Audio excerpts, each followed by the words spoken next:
I am most proud of the men and women that work here understanding the vision. You can understand the vision, but what I'm most proud of is them carrying the vision out.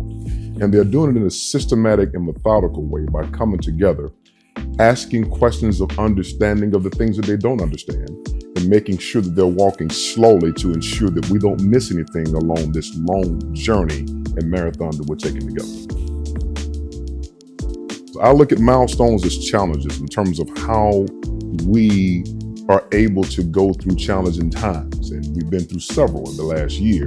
And I've seen these men and women in challenging time frames to hurry up and slow down and think, and to make sure that we don't make decisions from an emotional standpoint. That's growth to me. That's leadership to me. And I'm seeing that even at the line level, which shows me that our future is very bright here, quite frankly. The greatest growth that I see here is from the line level personnel buying into the concept of the vision and making it their own. When you find out that they're buying into the concept of the vision, your future again is bright, but you also can see your leaders of tomorrow, that they're buying in, that they're taking their time to understand what that vision is about, how that applies to me, and how can I make that better with respect to my ownership with that, and how that will look for our tomorrow. So our leadership for tomorrow, I'm very, very excited about, particularly the folk that are just coming in and buying into what we're doing. Evaluation, development, and being uncomfortable. I wanted to categorically look on where we were with our men and women and ask them, one, how can I help you suffer less? And then two, how can I make you better? And in those three categories, it challenges you in terms of where are you holistically, to tell you the unadulterated truth on how you need to grow and how do you get there.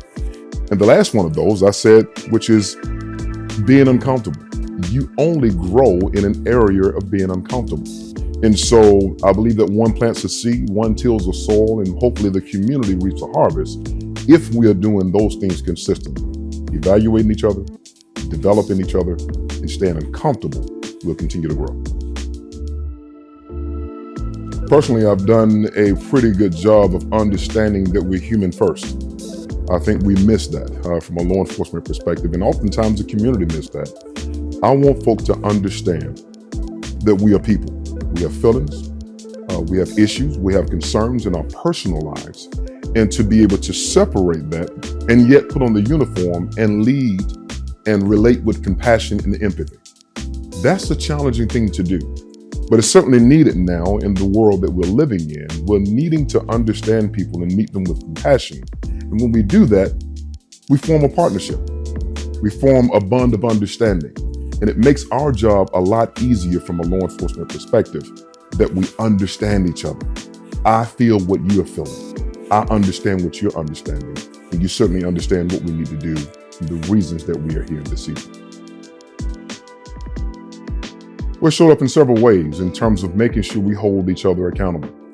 Am I my brother's keeper? Do we understand our standards and make sure that we hold each other accountable with respect to that?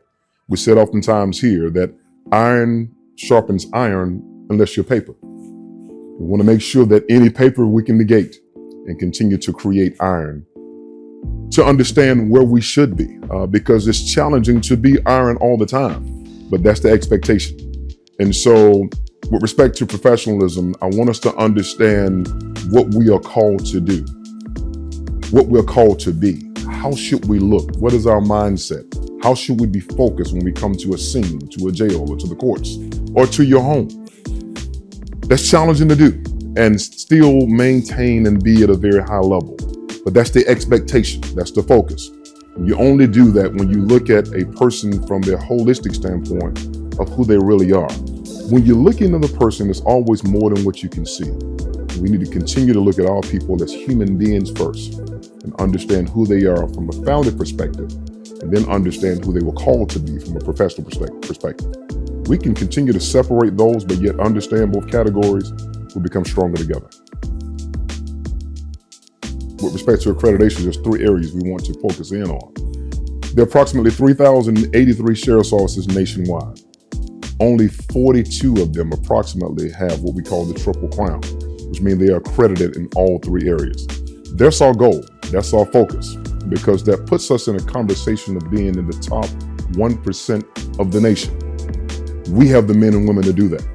Why not Henry County? So our ultimate objective with respect to the 159 counties that we have here in the state of Georgia is to continue to be a beacon of light here. To be able to be looked at in the top 1% of the nation in a challenging time frame, challenging world when law enforcement is looked at negatively, shows that we are very resilient with respect to what we do and how we do it, very consistent in what we do, and very strong in how our stances are in terms of our expectation as law enforcement professionals. Those standards in those three respective areas make sure that we do that at a very, very high level, and we're fastly on that track to completing that.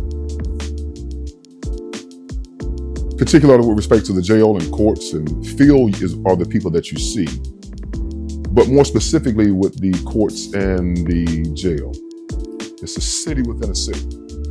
And we have the men and women here that do what we call the dirty work, the challenging work, the unbelievable work that people do not see, but yet they're comfortable because there are no issues or concerns outwardly. Well, that's a badge of honor for us in terms of what goes on outwardly.